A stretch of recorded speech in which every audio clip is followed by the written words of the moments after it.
Em nome do Pai, do Filho e do Espírito Santo. Amém.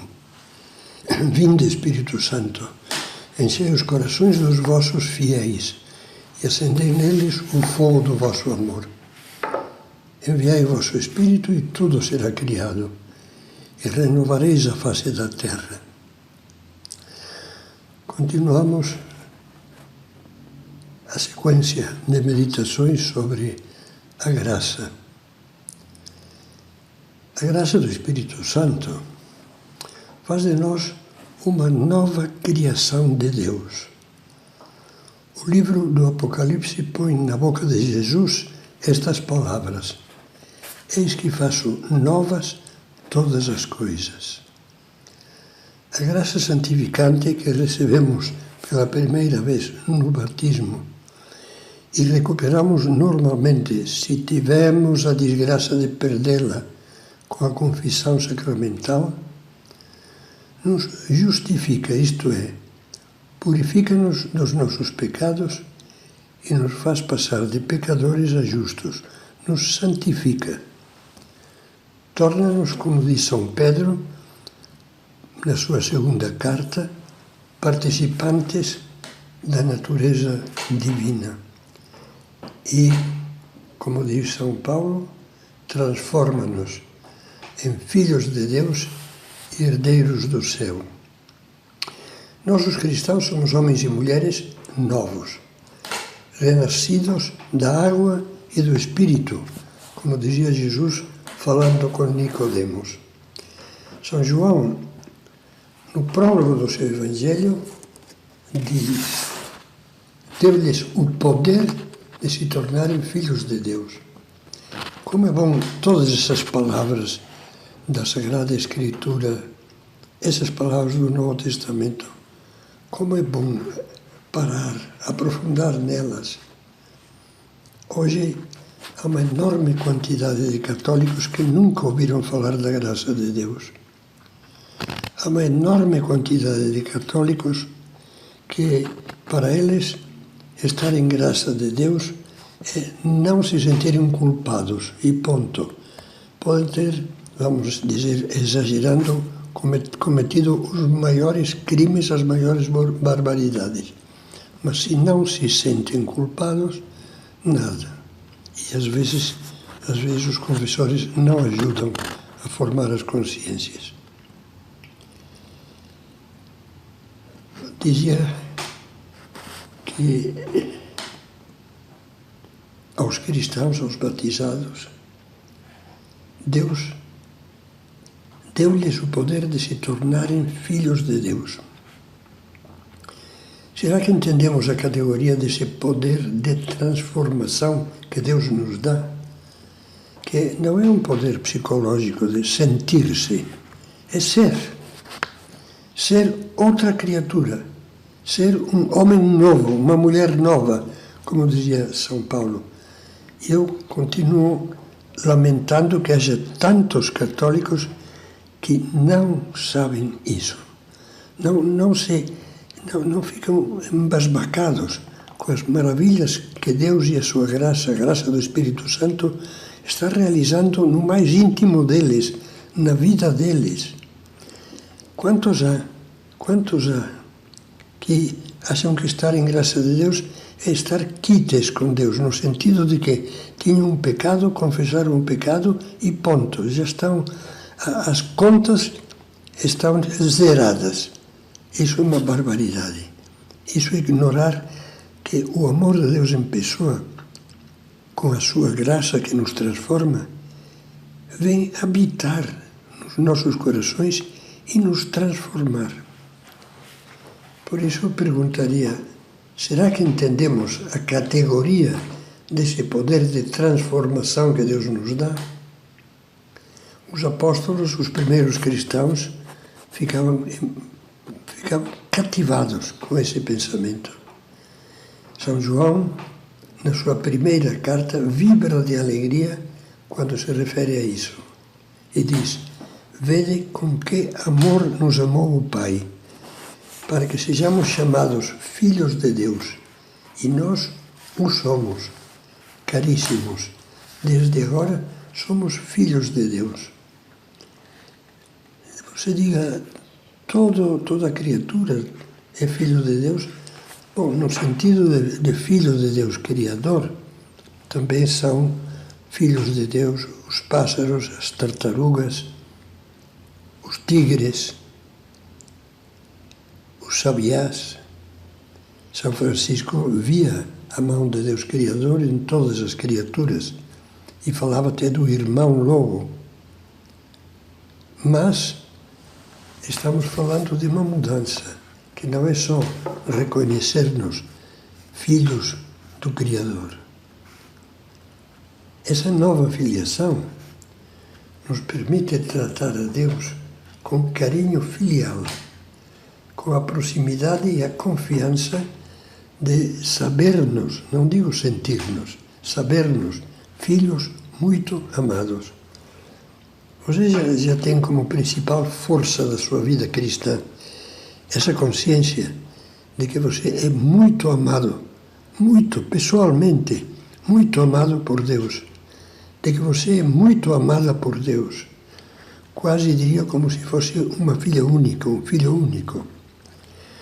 São Paulo nos lembra que o Espírito Santo dentro de nós nos move a clamar, Abba, Pai, Papai, essa maneira carinhosa, familiar, de tratar com os pais, o pai concretamente. E o Espírito Santo nos ajuda com as suas graças atuais a correr de volta para Ele, para Deus, quando nos perdemos na vida ou ficamos para trás. Bem como a recuperarmos em seus braços a esperança, na certeza inabalável de que o Pai nunca nos abandonará se nós não o abandonamos. Esse novo modo de nos relacionarmos com Deus dá-nos tudo aquilo de que precisamos para fazer da nossa vida cristã uma história de amor, orientada para a meta da santidade, que é a plenitude do amor e da identificação íntima com Jesus, primogênito entre muitos irmãos. São Paulo dizia, utilizando uma imagem, revestivos do Senhor Jesus Cristo. Ele retrata com isso o que deveria ser a autêntica vida cristã, uma identificação com Cristo realizada pela graça do Espírito Santo. Como explicavam os santos padres nos primeiros séculos e depois, os doutores da Igreja, os que são transmissores da autêntica doutrina recebida de Cristo pelos apóstolos e por eles transmitida às gerações seguintes, como diziam os primeiros cristãos, os doutores, os mestres, os santos padres, como se costuma dizer, a graça nos cristifica, nos torna um outro Cristo. E alguns, como Santo Agostinho, chegavam a ter a audácia de dizer, nos transforma no próprio Cristo. E assim escrevia São Paulo aos Gálatas, eu vivo, mas já não sou eu que vivo, pois é Cristo que vive em mim. Nós nos tornamos filhos no Filho, unidos ao Filho, unidos a Cristo, porque participamos da sua filiação divina.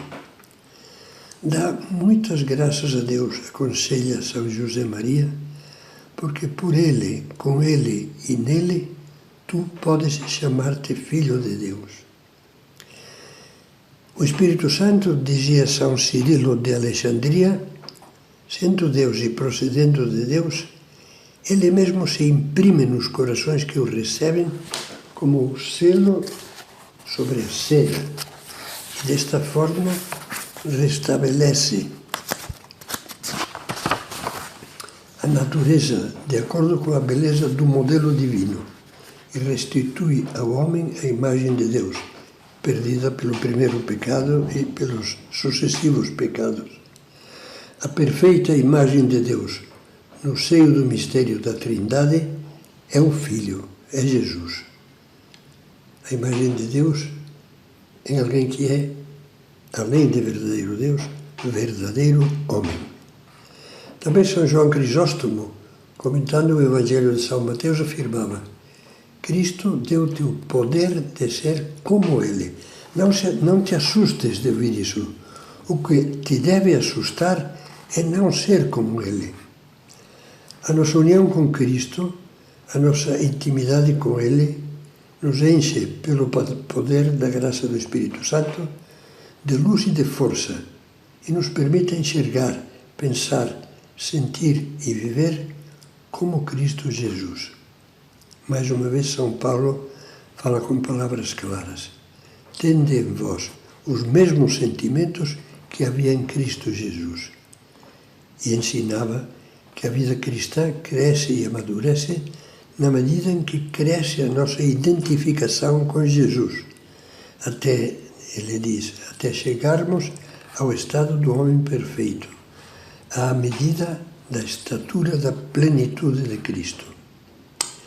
Como vibrava esse apóstolo Paulo ao escrever: Eu dobro os joelhos diante do Pai, do qual procede toda a família na terra e nos céus, para que vos conceda, segundo as riquezas da sua glória, que sejais poderosamente fortalecidos pelo seu Espírito quanto ao crescimento do homem interior, para que Cristo habite pela fé nos vossos corações, de sorte que, enraizados e alicerçados no amor, possais compreender com todos os santos esse qualificativo que se dava aos primeiros cristãos por terem sido santificados no batismo, possais compreender com todos os santos qual seja a largura, o comprimento, a altura e a profundidade do amor de Cristo e conhecer a sua caridade que ultrapassa toda a ciência, para que sejais cheios de toda a plenitude de Deus. É impressionante. E volto a sentir uma espécie de arrepio. Quando ao falar estas coisas penso na pobreza da fé e da vivência cristã de muitas pessoas que tinham o direito de que lhes ensinassem estas coisas. Quando uma pessoa começa a entender essas palavras, essas de São Paulo que acabo de citar, sente-se arrebatada pelo desejo de conhecer e amar cada vez mais a Cristo, de conhecer cada vez mais a fé cristã, a doutrina cristã, para se apaixonar por ela. Assim acontecia com São José Maria.